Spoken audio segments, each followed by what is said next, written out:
Hello बच्चों, तुम लोग पढ़ा रहे थे क्लास 12 में इलेक्ट्रोकेमिस्ट्री। और आज हम बात करते हैं कंडक्टर क्या है, इलेक्ट्रोलाइट्स क्या है, कंडक्टेंस किसको कहते हैं ना। तो पहले हेडिंग में बता कंडक्टर क्या है। कंडक्टर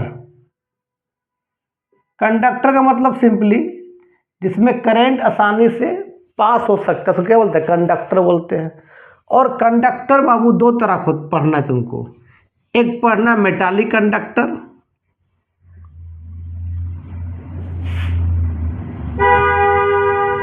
एक पढ़ना मेटालिक कंडक्टर पढ़ना है, और एक पढ़ना इलेक्ट्रोलाइट्स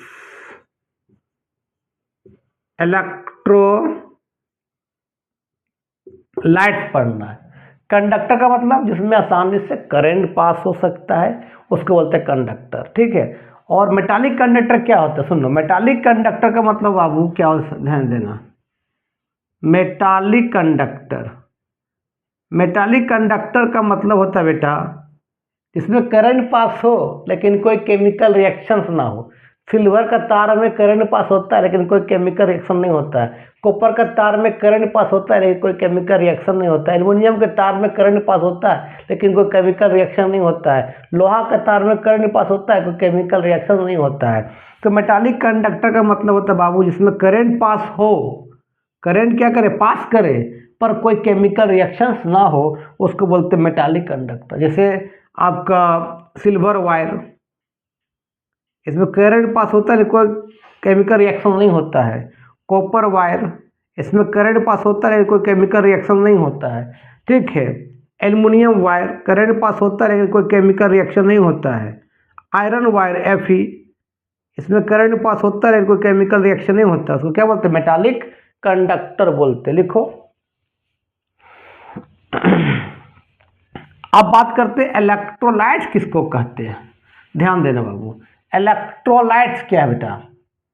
इलेक्ट्रोलाइट्स का मतलब होता है इलेक्ट्रोलाइट्स इलेक्ट्रोलाइट्स का मतलब होता है जिसमें करंट पास हो और साथ में केमिकल रिएक्शंस भी हो।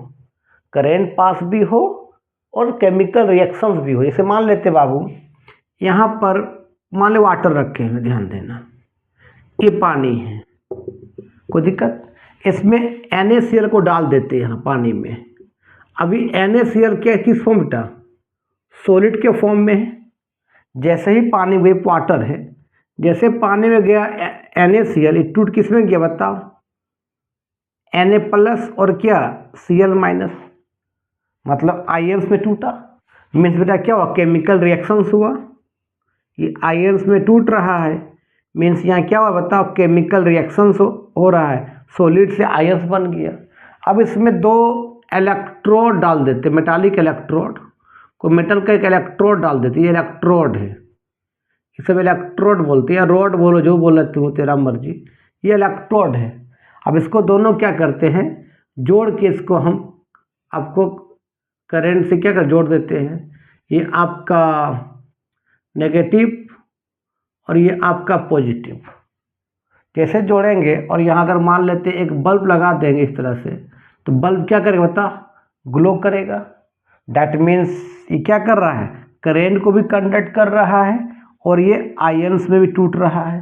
तो इसको बोलते हैं इलेक्ट्रोलाइट, जिसमें क्या हो बेटा, जिसमें केमिकल रिएक्शंस भी हो, जिसमें केमिकल्स रिएक्शंस भी हो, और बेटा करंट भी कंडक्ट करे, करंट भी कंडक्ट करे, उसको क्या बोलते हैं बेटा, इलेक्ट्रोलाइट्स बोलते हैं।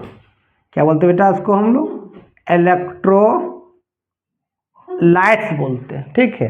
और याद रखना बेटा, नेगेटिव होता है छोटा होता है, पॉजिटिव क्या होता है बताओ, बड़ा होता है। नेगेटिव होता है आपका कैथोड, सेल में इसको लिखते हैं इस तरह से कैथोड, और एनोड को, प्लस को लिखते हैं एनोड, ठीक है, इसको लिख लो। तो इलेक्ट्रोलाइट्स क्या समझ में आ गया, जिसमें केमिकल रिएक्शंस भी हो और साथ में करंट भी क्या करे, कंडक्ट करे, उसको बोलते हैं इलेक्ट्रोलाइट्स बोलते हैं, ठीक है। अब मिटाते हैं। अब इलेक्ट्रोलाइट्स बाबू दो तरह का पढ़ना है, ध्यान देना। इलेक्ट्रोलाइट दो तरह का होता है बेटा। इलेक्ट्रोलाइट्स दो तरह का होता है। एक होता है बेटा स्ट्रॉन्ग इलेक्ट्रोलाइट, ध्यान देना, एक होता है स्ट्रॉन्ग इलेक्ट्रोलाइट, ध्यान दो, एक होता है स्ट्रॉन्ग इलेक्ट्रोलाइट होता है, और दूसरा होता है बाबू वीक इलेक्ट्रोलाइट। क्या होता है बेटा? Weak electrolyte. स्ट्रॉन्ग इलेक्ट्रोलाइट का मतलब बाबू कि जब उसको पानी में डालेंगे, वाटर में डालेंगे, वो 100% आयोनाइज्ड हो जाता है, उसको बोलते हैं स्ट्रॉन्ग इलेक्ट्रोलाइट। जैसे आपका NaCl सोल्यूशन है ना, HCl सोल्यूशन, H2SO4 सोल्यूशन है ना, सोडियम हाइड्रोक्साइड सोल्यूशन, ठीक है, potassium chloride solution, sodium sulphate solution Na2SO4, ये सब बेटा स्ट्रॉन्ग इलेक्ट्रोलाइट है। जैसे पानी डालोगे 100% पानी में क्या होता है? आयोनाइज्ड हो जाता है, उसको बोलते हैं स्ट्रॉन्ग इलेक्ट्रोलाइट। बेटा वीक इलेक्ट्रोलाइट का मतलब होता है जब इसको पानी डालेंगे तो ये 100% आयोनाइज्ड नहीं होगा, आयोनाइज्ड नहीं होगा। कौन कौन? जैसे आपका एसिटिक एसिड्स, इसको विनेगर बोलते हैं, फॉर्मिक एसिड जो चींटी डंक काटते एसिड को छोड़ता है, अमोनियम हाइड्रोक्साइड NH4OH, NH4 को बोलते हैं अमोनियम और NH3 को बोलते हैं अमोनिया, तो फिर इसको बोलते हैं ammonium hydroxide, ammonium hydroxide.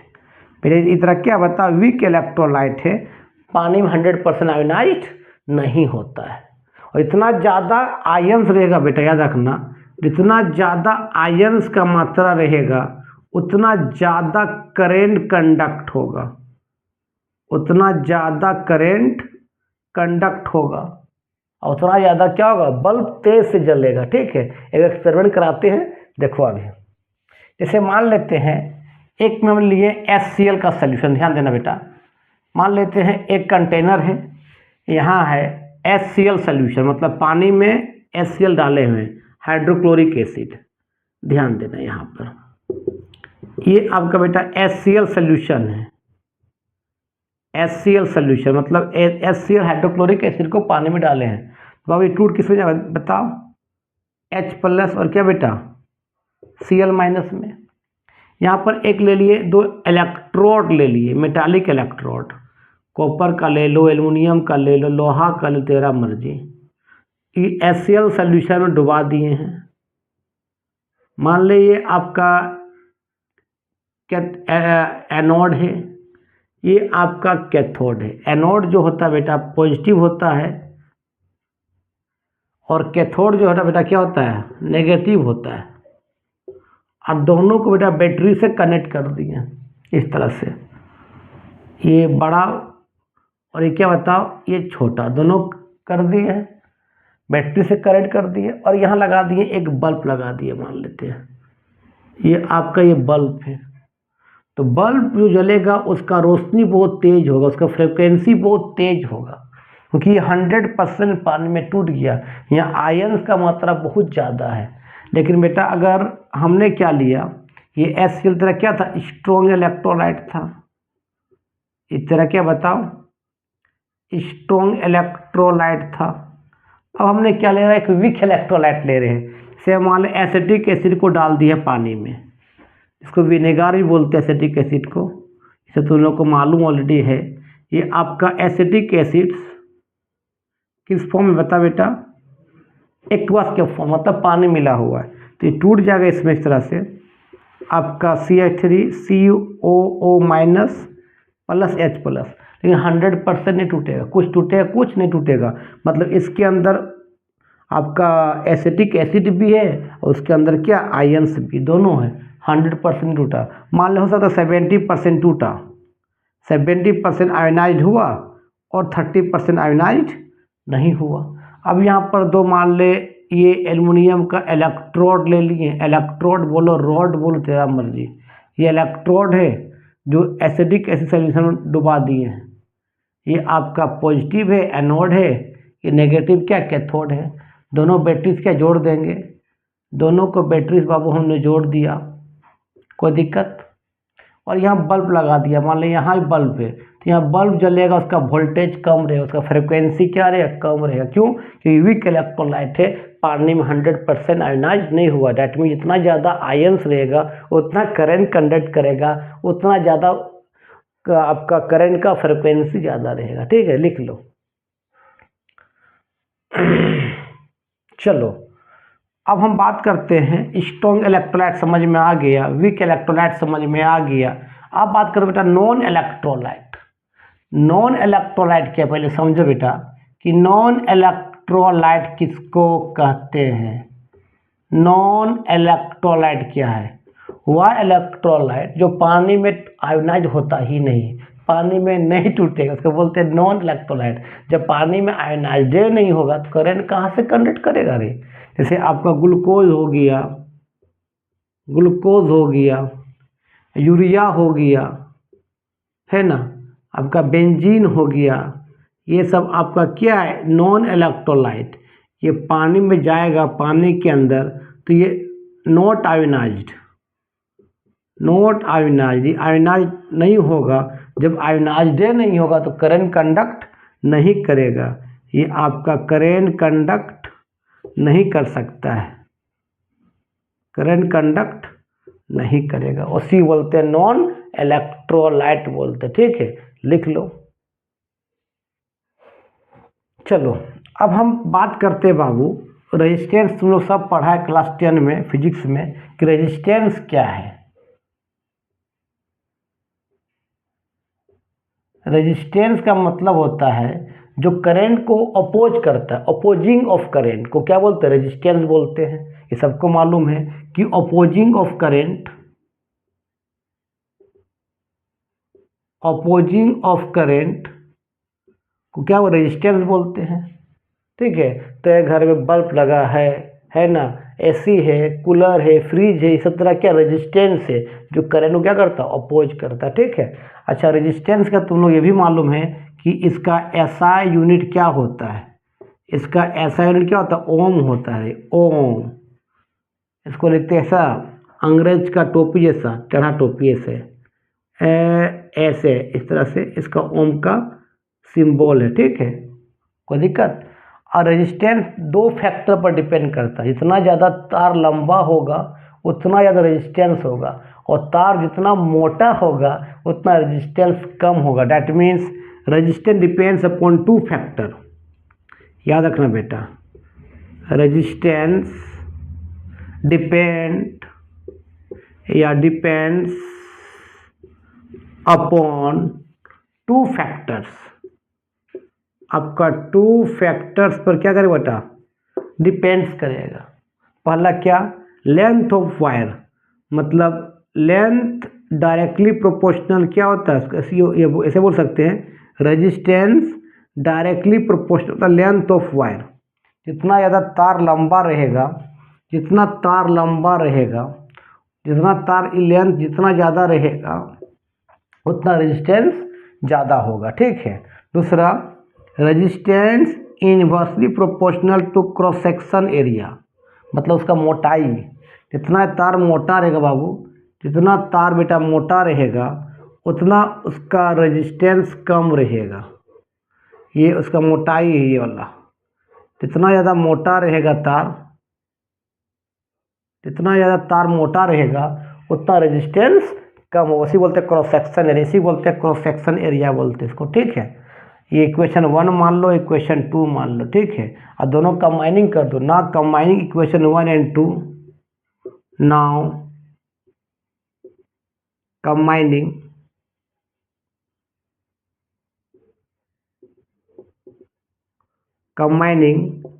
Equation 1 and 2, it is clear that क्या हो जाए बता, आर डायरेक्टली क्या बेटा L/A होगा। ठीक है, अब नाउ कंबाइनिंग इक्वेशन 1 एंड 2, जब दोनों इक्वेशन कंबाइन करेंगे तो क्या हो जाएगा, आर डायरेक्टली क्या होगा, L/A होगा, और डायरेक्टली को हटाते क्या लगाते हैं, रो। तो R equal to rho L by A होगा। इस तरह को बोलते हैं रो, ए ऐसे को, इसका वो नाम है रो है।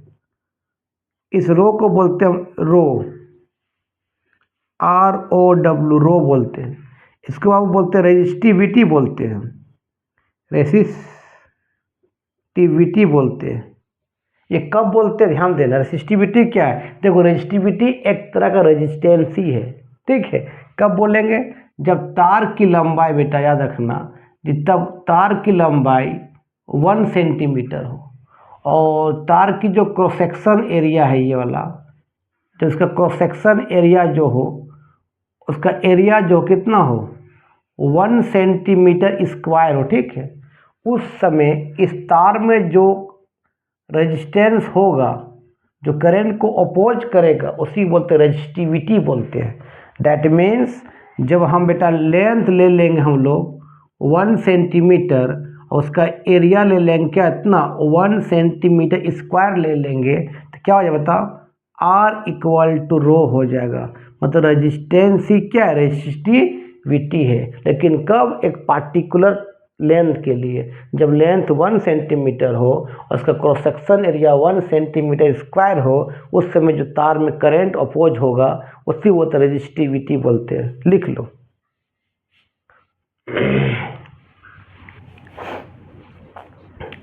चलो लिख लिया होगा। अब हम बात करते हैं कि कंडक्टेंस किसको कहते हैं। अच्छा एक चीज याद रखो, रेजिस्टिविटी का यूनिट क्या हो सकता है, देखो तो SI unit of resistivity. Resistivity का ऐसा यूनिट क्या होगा, देखो तो हमने क्या निकाला, R इक्वल टू क्या निकाला बेटा, रो इंटू क्या L बाय ए। ये R रेजिस्टेंस क्या होता है, ओम होता है, कोई दिक्कत नहीं। हमको इसका चाहिए, किसका, रेसिस्टिविटी का, ठीक है। रो का लेंथ कितना होता है बताओ, हमने क्या मान लिया 1 सेंटीमीटर, एरिया कितना मान लिया बताओ 1 सेंटीमीटर स्क्वायर, तो एक कट जाएगा, तो ओम इक्वल टू रो, ऊपर चला जाए कितना हो जाएगा, सेंटीमीटर इन्वर्स हो जाएगा। डेट हमको निकालना क्या है, या सिंपल ऐसे लिखो ना, रो बाय क्या, सेंटीमीटर। तो जब रो निकालेंगे तो रो इक्वल टू कितना हो जाए बताओ, ओम सेंटीमीटर। मेरे रेसिस्टिविटी का जो ऐसा यूनिट क्या होगा, ओम सेंटीमीटर होगा। लिख लो।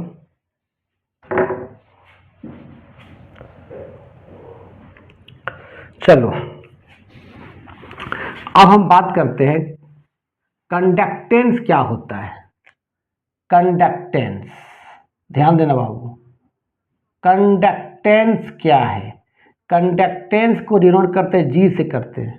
कंडक्टेंस मतलब क्या, करंट कंडक्ट हो रहा है, कोई आयोनिक सॉल्यूशन में करंट कंडक्ट होना क्या बोलते हैं, कंडक्टेंस बोलते हैं। मान लेते, ध्यान देना बेटा, कि ये आपका, मान लेते हम एज्यूम किए हैं ये 100 ml ऑफ क्या बताओ सॉल्यूशन है, ठीक है। और 100 ml सॉल्यूशन में मान लेते हैं इसमें आयंस होगा, ठीक है।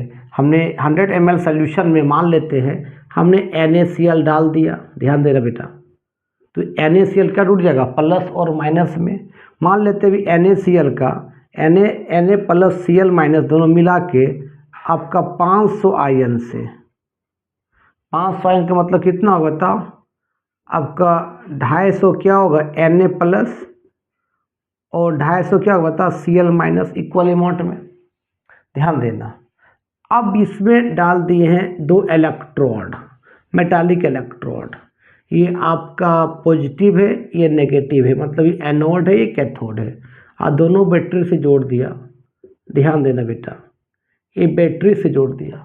और ये 500 आयंस में जितना सॉल्यूशन में करंट कंडक्ट हो रहा है उसी को बोलते हैं कंडक्टेंस बोलते हैं, ठीक है। पूरा वॉल्यूम में कितना आयंस बताओ, 500 आयंस है, और 500 आयंस में जितना करंट को कंडक्ट कर रहा है इस सॉल्यूशन में उसी बोलते हैं कंडक्टेंस बोलते हैं। और कंडक्टेंस जो होता है G इज इक्वल टू होता है बेटा 1/R, मतलब रेजिस्टेंस बढ़ेगा तो कंडक्टेंस घटेगा। एक दूसरे का क्या इन्वर्सली प्रोपोर्शनल होता है। अगर रेजिस्टेंस बढ़ेगा तो कंडक्टेंस घटेगा, अगर कंडक्टेंस बढ़ेगा तो रेजिस्टेंस घटेगा। दूसरे का इन्वर्सली प्रोपोर्शनल होता है, इसी बोलते हैं कंडक्टेंस। अच्छा, इसका एसआई यूनिट क्या होगा बेटा? तो इसका एसआई यूनिट कितना होगा? 1/R। आर का होता है ओम, तो 1/R कितना बेटा? ओम इनवर्स हो जाएगा, मतलब ओम इनवर्स होगा। ये तो इसका एसआई यूनिट। और एक और होता है सीमेंस, सीमेंस जिसको हम सिंपली एस लिखते हैं, सीमेंस। तो कंडक्टेंस का एसआई यूनिट ओम इनवर्स लिखो, या तो क्या लिखो? सीमेंस लिखो, लिख लो। तो कंडक्टेंस का मतलब हमें आ गया कि जो वॉल्यूम में जो आयन्स प्रेजेंट है वो आयन जितना करंट को कंडक्ट करता है उसी बोलते हैं कंडक्टेंस बोलते हैं। ठीक है, अब हम बात करते हैं बेटा, और कंडक्टेंस और रेजिस्टेंस दूसरे का क्या इन्वर्सली प्रोपोर्शनल होता है। अब हम बात करते हैं कंडक्टिविटी किसको कहते हैं, ध्यान देना। कंडक्टिविटी, अब हम बात करते हैं बेटा कंडक्टिविटी क्या है, ध्यान देना। कंडक्टिविटी, ठीक है, कंडक्टिविटी को हम बोलते हैं कप्पा, ऐसा लिखते हैं, इसको कप्पा लिखते हैं, या इसी हम बोलते हैं स्पेसिफिक कंडक्टेंस बोलते हैं।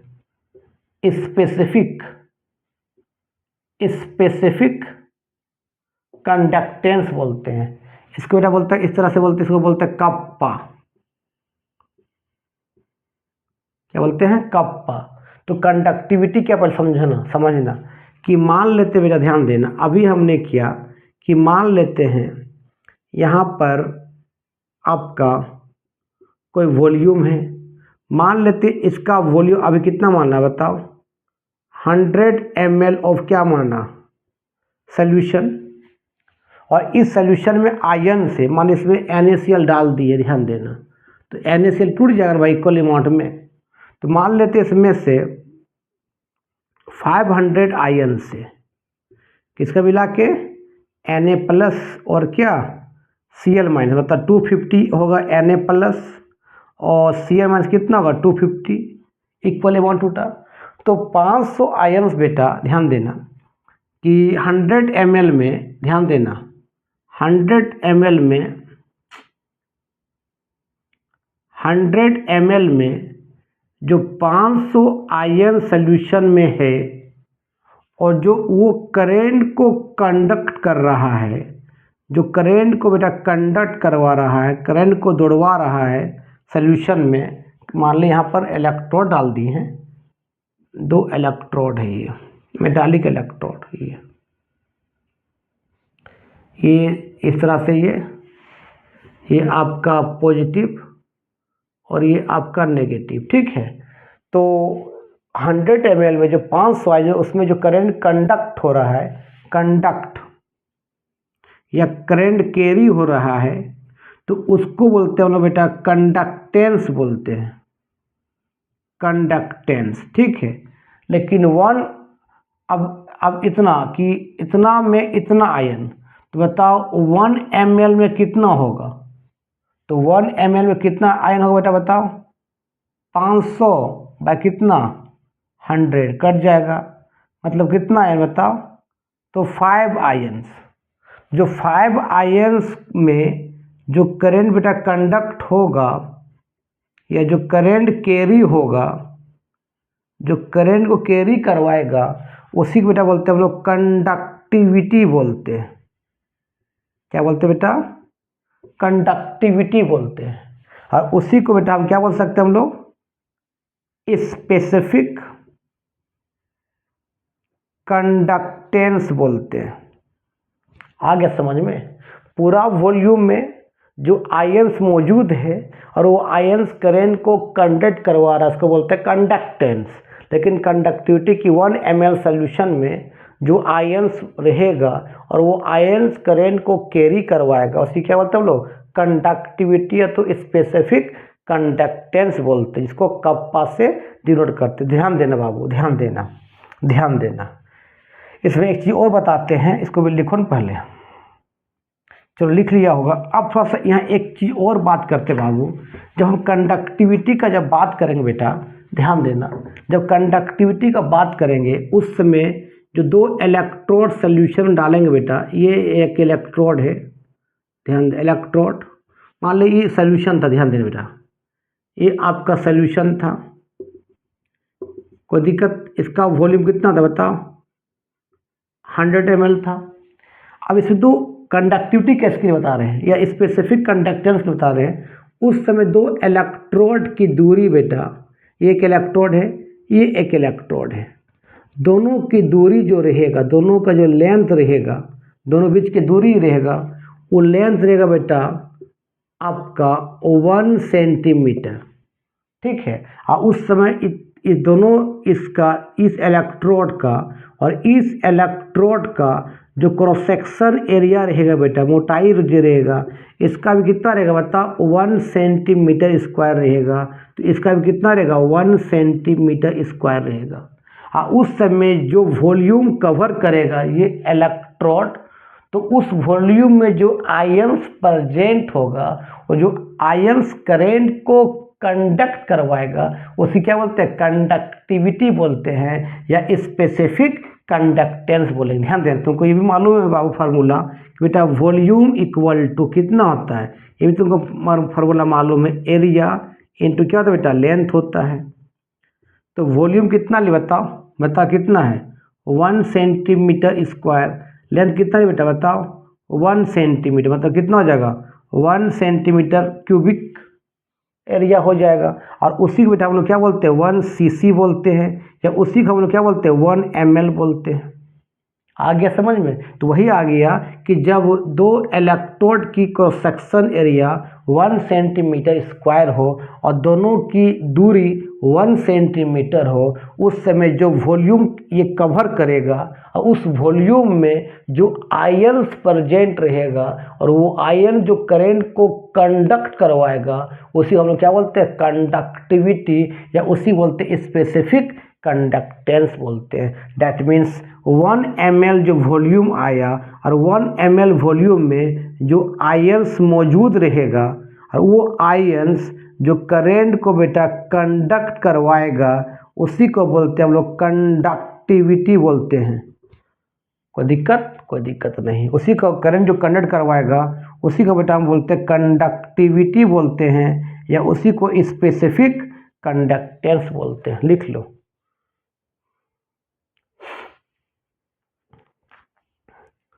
चलो, अब कप्पा का जो बाबू फार्मूला होता है, याद रखना बेटा, कप्पा का जो फार्मूला होता है, कप्पा इज इक्वल बेटा होता है 1/ρ होता है। कोई दिक्कत? और हमने बेटा अभी बताया कि सर R इक्वल टू क्या होता है बेटा, रो इंटू क्या होता है, L/A होता है। तो यहाँ से रो निकालेंगे तो बता क्या करेंगे बता, तो ये RA इक्वल टू क्या हो जाएगा, रो L होगा। That means rho L equal to क्या होगा, आर ए होगा। तो बेटा यहाँ से रो निकालेंगे कितना होगा, आर ए बाय एल होगा। तो 1/ρ करेंगे तो एल ऊपर आर ए नीचे चला जाएगा। डैट मीन्स कप्पा इक्वल जब 1/ρ करेंगे तो एल ऊपर और आर ए कहाँ चला जाएगा, नीचे चला जाएगा। डैट मीन्स कप्पा इक्वल को लिख सकते इस तरह बता, तो 1/r इंटू क्या लिख सकते हम लोग, L/A लिख सकते हैं। कोई दिक्कत? यहाँ से लिखो पहले।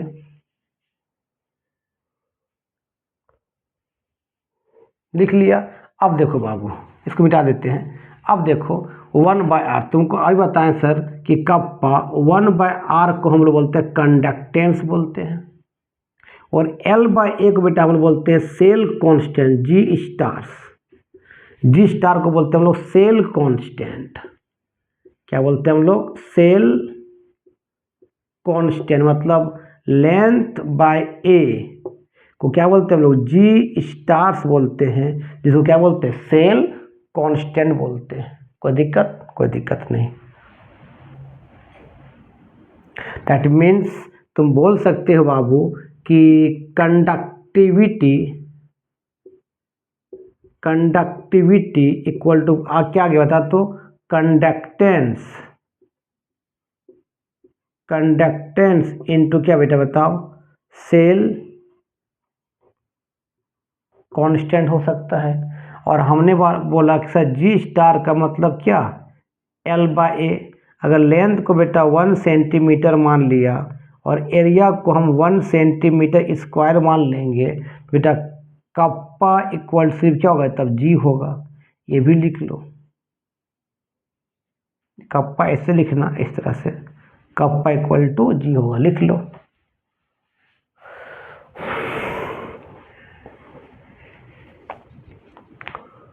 अच्छा, इसका ऐसा यूनिट क्या होगा भी दिखा देते हैं। चलो मिटाते हैं, वीडियो को रोक के तुम लिख लेना। अब ऐसा यूनिट ऑफ कप्पा बता क्या हो, देखो तो ऐसा यूनिट और बेटा किसका, कप्पा, बता कितना, बता तो क्या है 1/r इंटू क्या बेटा L/A है। 1/r, आर को क्या 1/r क्या बोलते हैं, कंडक्टेंस, और कंडक्टेंस के यूनिट क्या होता है बेटा, सीमेंस होता है या तो ओम इनवर्स होता है, ठीक है। इनटू एल का कितना होता है, सेंटीमीटर, और एरिया कितना होता है, सेंटीमीटर स्क्वायर, एक कट जाएगा तो बेटा कप्पा इक्वल कितना, देखो तो सीमेंस क्या आ जाएगा, सेंटीमीटर इनवर्स। जहाँ सेंटीमीटर सीमेंस सेंटीमीटर इनवर्स मिले, समझ लो कप्पा का वैल्यू दिया है, लिख लो।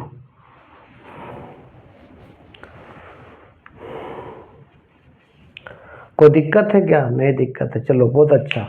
अब हम बात करते हैं बाबू, ये तुम लोग को समझ में आ गया बेटा। अब बात करते हैं मोलर कंडक्टिविटी क्या है, ध्यान देना, मोलर कंडक्टिविटी क्या है।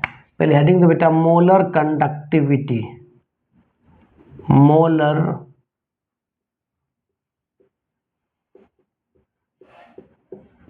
कंडक्टिविटी क्या है। मोलर कंडक्टिविटी बेटा हम लैम्डा m से डिनोट करते हैं। ये होता है स्मॉल लैम्डा और बेटा ये होता है आपका कैपिटल लैम्डा, ठीक है। तो मोलर कंडक्टिविटी को कैपिटल लैम्डा m से डिनोट करते हैं। ये होता क्या चीज, पहले समझो। कहता है कि आपका मोलर, मान लेते इसका मोलर का मतलब क्या था, मोलारिटी, और मोलारिटी क्या कहता है कि 1 litre of solution, that means 1000 ml of solution में, ठीक है, जो सोल्यूट प्रेजेंट रहेगा और उस सोल्यूट का कंसंट्रेशन को क्या बोलते हैं हम लोग, मोलारिटी बोलते हैं। Means number of moles of solute present in 1 litre of solution, ध्यान देना। तो बेटा यहाँ पर मोलर का मतलब होता है मोलारिटी। तो मोलारिटी के लिए बेटा वॉल्यूम लेंगे 1 लीटर या 1000 ml ऑफ सोल्यूशन। तो मान ले इसका वॉल्यूम बेटा कितना, ध्यान देना, 1000 ml ऑफ सोल्यूशन है, ध्यान देना। और इसमें डालेंगे 1 मोल ऑफ इलेक्ट्रोलाइट। कितना डालेंगे, 1 मोल। क्या डालेंगे बता, 1 मोल ऑफ इलेक्ट्रोलाइट डालेंगे, ध्यान देना। 1 मोल ऑफ इलेक्ट्रोलाइट डाल दिए, ध्यान देना। मान ले 1 मोल जो इलेक्ट्रोलाइट डाले वो क्या है बताओ, NaCl।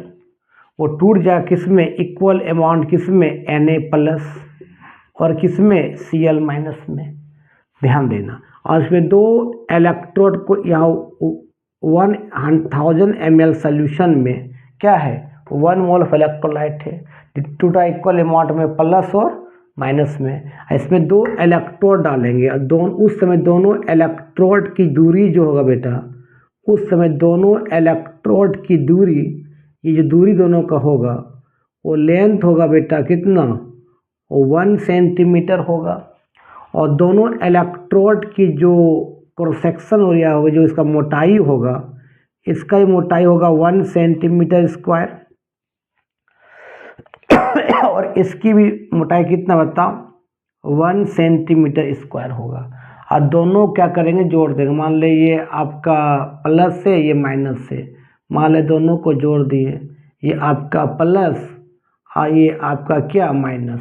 और उस समय जो करंट कंडक्ट करेगा इस सोल्यूशन में, तो उसी बोलते हैं molar conductivity. Means 1 mole of electrolyte present हो, 1 मोल ऑफ इलेक्ट्रोलाइट प्रेजेंट हो 1000 ml ऑफ सोल्यूशन या 1 लीटर ऑफ सोल्यूशन। हाँ उस समय दो इलेक्ट्रोड की दूरी कितना हो 1 सेंटीमीटर हो और दो इलेक्ट्रोड की मोटाई कितना हो 1 सेंटीमीटर स्क्वायर हो और उस समय जो करंट कैरी होगा सॉल्यूशन के अंदर उसी को बोलते हैं मोलर कंडक्टिविटी। हाँ समझ में कि 1 mole of electrolyte present in कहाँ 1000 ml ऑफ सोल्यूशन और उस समय दो इलेक्ट्रोड की दूरी कितना रहेगा 1 सेंटीमीटर रहेगा और दोनों इलेक्ट्रोड की मोटाई कितना होगा 1 सेंटीमीटर स्क्वायर रहेगा और उस समय जो करंट कैरी होगा पूरा आयनिक सोल्यूशन में उसको बोलते हैं मोलर कंडक्टिविटी बोलते बेटा, जिसको लिखते हैं हम लोग इस तरह से लैम्डा m इक्वल टू लिखते बेटा कप्पा इंटू भी से लिखते हैं। कोई दिक्कत? अब तुमको मालूम बेटा कि मोलारिटी का फार्मूला तुमको मालूम है, मोलारिटी इक्वल टू क्या होता है, मोलारिटी के लिए क्या लिखते हैं हम लोग कैपिटल M लिखते हैं। फार्मूला क्या तुमको ये भी मालूम है कि सर नंबर ऑफ क्या बता number of moles of solute मैं बता क्या जल्दी बता volume of solution in ml, जब ml में रहेगा तो ये मल्टीप्लाई बाय कितना बताओ, उसको 1000 से मल्टीप्लाई कर देंगे। कोई दिक्कत? तो बताओ molarity equal to number of mole कितना दे बताओ 1 मोल, वॉल्यूम कितना है v इंटू कितना 1000 हो गया। तो यहाँ पर अगर सॉल्व कर देते हैं तो कितना बताओ एम भी इक्वल टू कितना बेटा 1000 हो जाएगा। अगर जब भी निकालेंगे तो क्या हो जाएगा 1000 बाय एम तरह क्या कंसंट्रेशन से, तो भी क्या पुट कर सकते हैं 1000 बाय एम पुट कर सकते थे, यहाँ पुट कर दो तो क्या हो जाएगा बताओ lambda M equal to kappa into 1000 by M. ये आपका फार्मूला निकल गया किसका मोलर कंडक्टिविटी का, लिख लो।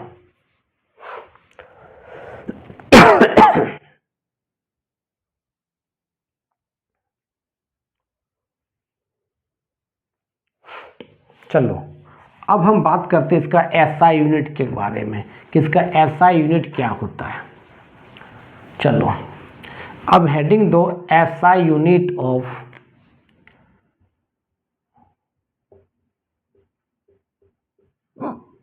Of lambda M means molar conductivity. अब ये नहीं बताया बेटा कि लैम्डा एम का फॉर्मूला होता है कप्पा इंटू भी। अब देखो लैम्डा एम कप्पा जो होता है इसका एसआई यूनिट कितना होता है सीमेंस सेंटीमीटर इनवर्स होता है। वॉल्यूम का मतलब क्या समझा, वॉल्यूम का फार्मूला क्या होता है बताओ एरिया इंटू कितना लेंथ। देखो अब तो lambda M equal to siemens centimetre inverse, area मतलब कितना हो जाएगा सेंटीमीटर स्क्वायर हो जाएगा, लेंथ कितना बताओ सेंटीमीटर हो जाएगा। तो अब देखो lambda M equal to siemens centimetre inverse या क्या होगा सेंटीमीटर स्क्वायर सेंटीमीटर क्या हो जाएगा सेंटीमीटर क्या हो जाएगा क्यूब हो जाएगा। 2 सेंटीमीटर है मल्टीप्लाई में है तो एक बेस को लिखते हैं और क्या करते हैं तुमको मालूम है कि x गुना x, 2 बेस मल्टीप्लाई में रहे तो एक बेस को लिखते हैं पावर को ऐड करते हैं, या कुछ नहीं मतलब 1 यहाँ भी 1 कितना हो जाएगा 1 1 कितना 2 हो जाएगा। तो यहाँ भी वही करो तो lambda M equal to siemens या 2 बेस है मल्टीप्लाई में तो एक बेस को लिखो सेंटीमीटर को, या कितना -1 या कितना 3 तो कितना होगा -1 + 3 हो जाएगा है ना। तो क्या बता तो लैम्डा एम इक्वल टू आ जाएगा सीमेंस सेंटीमीटर 3 में एक क्या होगा सेंटीमीटर स्क्वायर होगा, सीमेंस सेंटीमीटर स्क्वायर, इसका क्या हो जाएगा एसआई यूनिट निकल के आ जाएगा, लिख लो।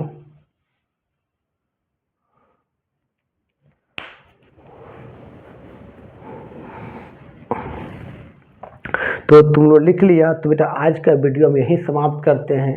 वीडियो अच्छा लगता है देखो और दोस्तों को फॉरवर्ड करो। नेक्स्ट क्लास बता देंगे लिमिटिंग मोलर कंडक्टिविटी किसको कहते हैं, डिबा हक्कल ऑन सागर ग्राफ बताएंगे और कॉलहर्स लॉ के बारे में बताएंगे। ठीक है, तब तक के लिए बाय बाय।